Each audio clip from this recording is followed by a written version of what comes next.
Hello friends, কেমন আছো তোমরা সবাই? আশা করছি সবাই খুব ভালো আছো। আমি আজকে তোমাদের সাথে শেয়ার করতে চলেছি দারুণ একটা রেসিপি।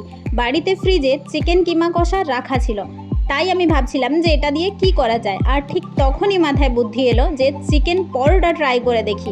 যদিও এর আগে আমি কখনো বানাইনি, আজকে ফার্স্ট টাইম বানাচ্ছি, তাই ভাবলাম যে এটা তোমাদের সাথেও শেয়ার করি যে হাতের কাছে থাকা ইনগ্রিডিয়েন্টস দিয়ে কিভাবে তোমরা চিকেন পরোটা বানাতে পারো।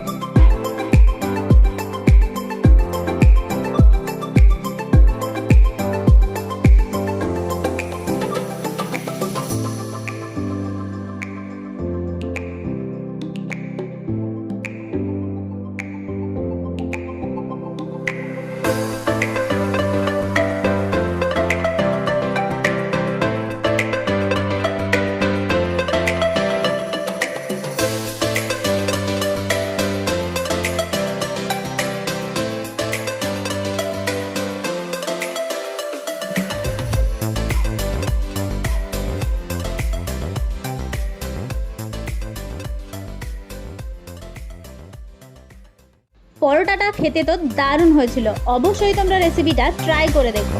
যদি ভিডিওটা ভালো লেগে থাকে তাহলে লাইক, শেয়ার, কমেন্ট করো। আর হ্যাঁ, চ্যানেলটা সাবস্ক্রাইব করে আমায় সাপোর্ট করো। দেখা হচ্ছে পরের ভিডিওতে। টাটা।